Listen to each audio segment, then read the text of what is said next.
नमस्कार दोस्तों, स्वागत है आपका हमारे चैनल स्पेशल एजुकेशन नीड्स में। अगर आप DSSB, KBS या फिर फर्स्ट ग्रेड RPSC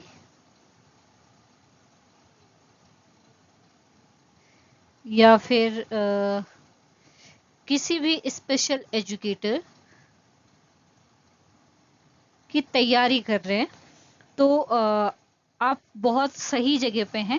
ठीक है, ये चैनल आपके लिए बहुत उपयोगी होने वाला है। वीडियो शुरू करने से पहले एक छोटा सा अनुरोध है, अगर आपको हमारी मेहनत पसंद आती है और ये वीडियो आपके लिए हेल्पफुल है तो वीडियो को लाइक, अपने दोस्तों के साथ शेयर और चैनल को सब्सक्राइब ज़रूर कर दीजिए। बेल आइकन भी दबा दीजिए ताकि आने वाले सभी महत्वपूर्ण क्लासों की जानकारी आपको सबसे पहले मिल सके। ठीक है, अब एक क्वेश्चन है आपसे। क्वेश्चन क्या है तो ध्यान से सुनिए। इमेजिन कीजिए कि आप एक क्लास में बैठे हैं, शिक्षक पढ़ा रहे हैं, सभी बच्चे ध्यान से सुन रहे हैं और निर्देशों का पालन कर रहे हैं। ठीक है, लेकिन एक बच्चा बार बार अपनी साथी से पूछ रहा है मैम ने क्या कहा, या फिर वो दूसरों को देखकर काम कर रहा है क्योंकि उसे शिक्षक की बात स्पष्ट सुनाई नहीं देती है। ऐसी स्थिति क्यों होती है? तो ये केवल ध्यान न देने की समस्या है या इसके पीछे कोई और कारण हो सकता है?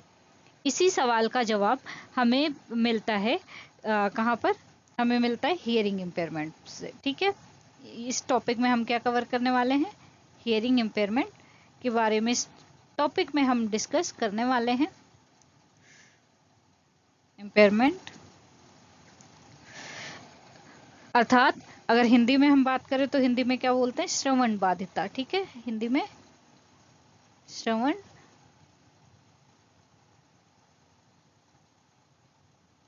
बाधिता।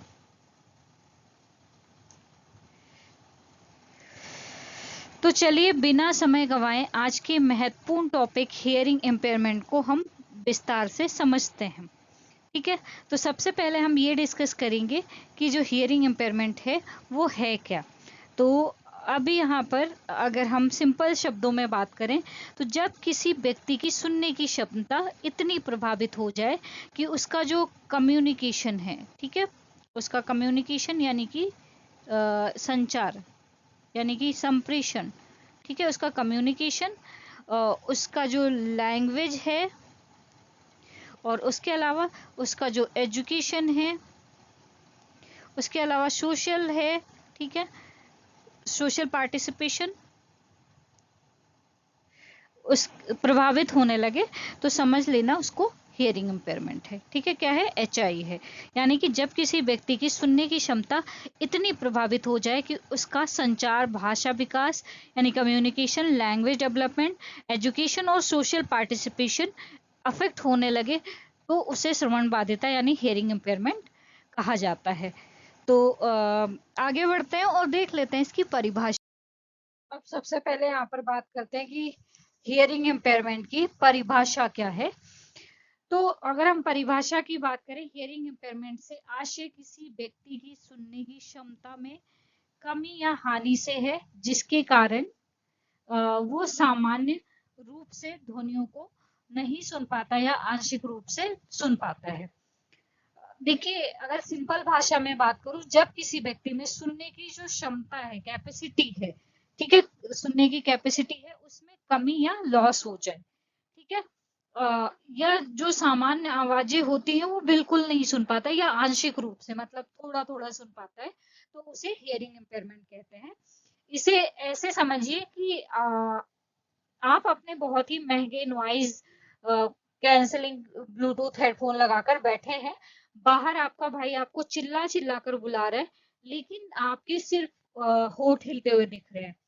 आप उसको मतलब आपको उसके होठ हिलते हुए दिख रहे हैं, आवाज नहीं आ रही है। बस ऐसी सिचुएशन बिना हेडफोन के हियरिंग इम्पेयर्ड व्यक्ति की होती है। तो नोट्स में देखिए 3 जगह हो सकता है, मतलब कमी कहाँ कहाँ हो सकती है, कान, ये कमी कहाँ कहाँ हो सकती है? कान की संरचना में यानी कि स्ट्रक्चर ऑफ ईयर में। दूसरा जो है ऑडिटरी नर्व यानी श्रवण तंत्रिका में, और तीसरा जो है मस्तिष्क के श्रवण केंद्र में। ऑडिटरी नर्व यानी जो साउंड को दिमाग तक लेके जाती है, ठीक है। और अगर हम यहाँ पर बात करें श्रवण तंत्रिका की, तो ये सीधे मतलब ब्रेन के श्रवण केंद्र मतलब ब्रेन हियरिंग सेंटर में होती है, ठीक है। अब नेक्स्ट डेफिनेशन जो है WHO की है, विश्व स्वास्थ्य संगठन WHO के अनुसार हियरिंग इम्पेयरमेंट एक ऐसी स्थिति है जिसमें व्यक्ति को बोलने, सुनने, समझने और सूचनाओं को संसाधित करने में कठिनाई होती है, ठीक है।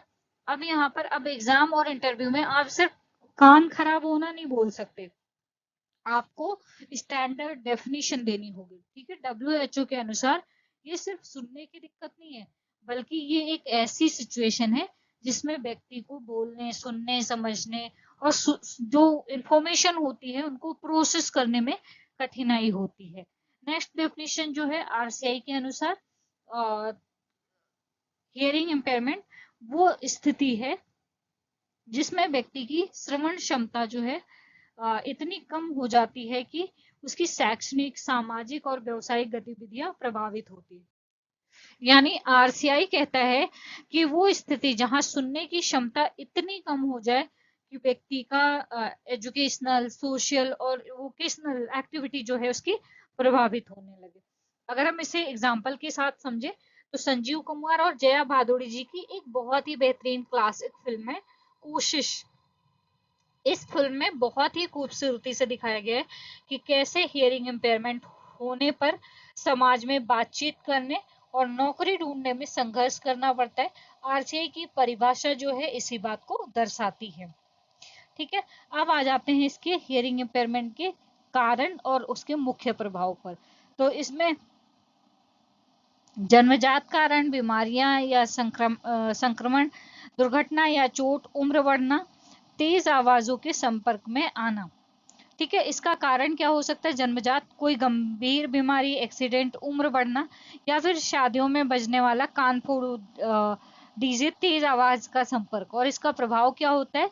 इसका प्रभाव होता है भाषा विकास में देरी, मतलब बच्चे की का जो लैंग्वेज डेवलपमेंट है वो डिले हो जाता है, धीमा हो जाता है, और क्लास में वो पीछे रह जाता है, दोस्तों से कटने लग जाता है, ठीक है। बोलने और समझने में कठिनाई होती है। उसके अलावा शैक्षणिक उपलब्धियों में कमी, सामाजिक मेलजोल में कठिनाई, आत्मविश्वास में कमी, ठीक है। जब सुनाई नहीं देता है तो बच्चा आइसोलेट हो जाता है, और जब आइसोलेट हो जाता है तो उसका लैंग्वेज, कम्युनिकेशन, सोशल, ठीक है, सारी चीजों में प्रभाव आ जाता है, ठीक है। तो अब हम यहाँ पर एक चीज और हम डिस्कस करेंगे। यहाँ पर जो हियरिंग इम्पेयरमेंट है दो प्रकार का इसमें दिया हुआ है, तो ये मैं कट कर रही हूँ, इसलिए कट कर रही हूँ क्योंकि हियरिंग इम्पेयरमेंट के अगर हम क्लासिफिकेशन की बात करें, ठीक है, सिर्फ यहाँ पर अगर हम क्लासिफिकेशन की बात करें हियरिंग इम्पेयरमेंट की, तो कितनी है? टोटल 5 हैं, ठीक है। 5 कौन सी हैं? पहले नेचर ऑफ हियरिंग लॉस है, जो हम एक एक करके कंप्लीट करेंगे। दूसरी है डिग्री ऑफ हियरिंग लॉस। तीसरी है टाइप्स ऑफ हियरिंग लॉस।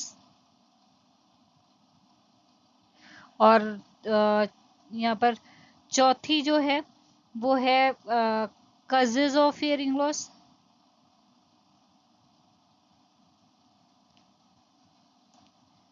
और उसके बाद नेक्स्ट है एज ऑनसेट, ठीक है, उम्र के आधार पर।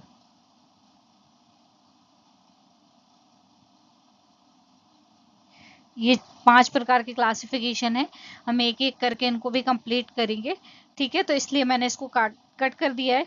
ये टाइप्स ऑफ हियरिंग लॉस जो है उसके 2 प्रकार हैं, जिसमें 5 प्रकार होते हैं, ठीक है। टाइप्स ऑफ हियरिंग लॉस के 5 प्रकार होते हैं, जिसमें conductive, sensory neural, mixed, central और फंक्शनल, ये 5 होते हैं। तो एक एक करके हम सारी चीजों को कंप्लीट करेंगे,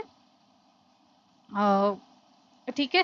थ्योरी तो हमने समझ ली, लेकिन केवीएस टीयर 3 इंटरव्यू में पैनल आपका प्रेजेंटेशन ऑफ मतलब प्रेजेंस ऑफ माइंड्स चेक करेगा। अगर आप ये सिचुएशन बेस्ड सवाल आपसे पूछा जाए तो एक शानदार स्पेशल एजुकेटर के तौर पर आप क्या जवाब देंगे। क्वेश्चन जो है आपका है कि आरसीआई की परिभाषा कहती है कि हियरिंग इम्पेयरमेंट से बच्चों की शैक्षिक गतिविधियां मतलब एजुकेशनल एक्टिविटी जो है वो प्रभावित होती है। मान लीजिए आपकी क्लास में हियरिंग इम्पेयर्ड बच्चा है, तो आप उसकी शैक्षणिक गतिविधियों को सामान्य करने के लिए क्या कदम उठाएंगी। अब आपका जवाब क्या होना चाहिए। तो आपका जवाब होना चाहिए, सर या मैम, चूंकि बच्चा सुनकर सूचनाओं को प्रोसेस नहीं कर पा रहा है, इसलिए मैं विजुअल्स तरीके पर ज्यादा जोर दूंगी। या विजुअल्स की इस जगह पे आप बोल सकते हो कि मल्टी सेंसरी अप्रोच, यानी कि VAKT। ठीक है। अब देखिए जो सेंस अफेक्ट है, ठीक है, जैसे सुनाई नहीं दे रहा है तो इसमें ऑडिटरी अफेक्ट है, तो बाकी तो है ना विजुअल, काइनेस्थेटिक और टेक्टाइल, इनका यूज कर सकते हैं। तो हम यहाँ पर TC यानी कि टोटल कम्युनिकेशन का यूज करके और मल्टी सेंसरी टीचिंग का यूज करके सिखा सकते हैं। ठीक है। तो आपको क्या करना है, आपको जवाब देना है कि मैं मल्टी सेंसरी तरीके पर ज्यादा जोर दूंगा या दूंगी। मैं बच्चे को क्लास में सबसे आगे, मतलब एक तो सबसे आगे बिठाने की बात ही नहीं, अब यू शेप में बैठते हैं बच्चे, तो यहाँ पर टीचर होता है तो सभी पास में ही होते हैं ना। अब यहाँ पर तो आप ये बोल सकते हैं मैं उसे फ्रंट रो में बिठाऊंगी ताकि वो मेरी लिप रीडिंग कर सके। पढ़ते समय बहुत सारे चार्ट, फ्लैश कार्ड और लिखित निर्देशों का उपयोग करूंगी। साथ ही या डिफरेंशिएटेड इंस्ट्रक्शन का यूज करूंगी। क्लास के अन्य बच्चों को भी उसके कोलाब्रेशन मतलब कोलाबरेटिव यानी कि सहयोगात्मक व्यवहार करने के लिए प्रेरित करूंगी। ठीक है। दूसरा क्वेश्चन ये हो सकता है कि आप कैसे कह सकती हैं कि हियरिंग इम्पेयरमेंट में बच्चे का सामाजिक मेलजोल जो है मतलब सोशल इंटरेक्शन और कॉन्फिडेंस लेवल कम हो जाता है। क्या आप उसे किसी उदाहरण से समझा सकती हैं। तो आपको क्या जवाब देना है, आपको जवाब देना है कि सर या मैम, भाषा और कम्युनिकेशन समाज में जुड़ने का सबसे बड़ा माध्यम है। जब एक हियरिंग इम्पेयर्ड बच्चा खेल के मैदान में या क्लास में दूसरे बच्चों की बातें नहीं सुन पाता या अपनी बातें उन्हें ठीक से समझा नहीं पाता, तो वो खुद को अलग मतलब आइसोलेटेड महसूस करने लगता है। उसे लगता है कि उसका मजाक उड़ाएंगे लोग। संवाद की मतलब संवाद आप कम्युनिकेशन की इसी कमी के कारण उसका सामाजिक दायरा जो है मतलब बहुत ज्यादा कम हो जाता है। धीरे धीरे सेल्फ कॉन्फिडेंस जो होता है उसका कम हो जाता है। इसीलिए अर्ली आइडेंटिफिकेशन उसकी बहुत ज्यादा जरूरी है। तो इस तरीके से आप जवाब दे सकते हैं। तो दोस्तों मुझे पूरी उम्मीद है कि ये टॉपिक आपको समझ में आ गया होगा। एक चीज और रिपीट करूंगी या फिर नेक्स्ट वीडियो में बता दूंगी कि RPWD एक्ट है ना, उसके अनुसार भी हियरिंग की डेफिनेशन जो है वो आप लोग याद कर लीजिए। ठीक है। क्योंकि वो पूछा जाएगा तो जो साइंटिफिक है वही जवाब दे के आइए। ठीक है। तो मुझे पूरी उम्मीद है कि ये जो बेसिक है वो आपका क्लियर हो गया होगा, कोई दिक्कत नहीं होगी। ठीक है। आप अपने नोट्स तैयार करते रहिए और अगर ये कोर्स जो है परचेज करना है तो हमें डिस्क्रिप्शन में या फिर यहाँ पर नंबर दिया गया है 9828625119, इस पर कांटेक्ट कर लीजिए। ठीक है। आपको सारी डिटेल दे दी जाएगी और आप हमारा छोटा सा मतलब बहुत कम पैसों वाला कोर्स है, आप परचेज कर सकते हैं। ठीक है। जिसमें आपको रोज 10 क्वेश्चन भेजे जाएंगे जिसके आपको आंसर रिकॉर्ड करके भेजने हैं। और साथ ही आपको क्या करना है, आपको उसके फीडबैक मिलेंगे और क्लासेस भी मिल जाएंगी कभी कभी। तो आप चाहे तो कोर्स ज्वाइन कर सकते हैं। ठीक है। तो अब एक चीज और, अगर ये वीडियो आपको पसंद आई हो तो प्लीज कंजूसी मत कीजिए। मतलब वीडियो को लाइक कर दीजिए, चैनल को सब्सक्राइब कर लीजिए और अब आपके जितने दोस्त हैं या फिर कोई भी KVS एस्पिरेंट या फिर स्पेशल एजुकेटर से जुड़ा है, स्पेशल एजुकेटर है, तो उनसे आप शेयर कर सकते हैं। ठीक है। मिलते हैं नेक्स्ट वीडियो में, तब तक के लिए पढ़ते रहिए और आगे बढ़ते रहिए।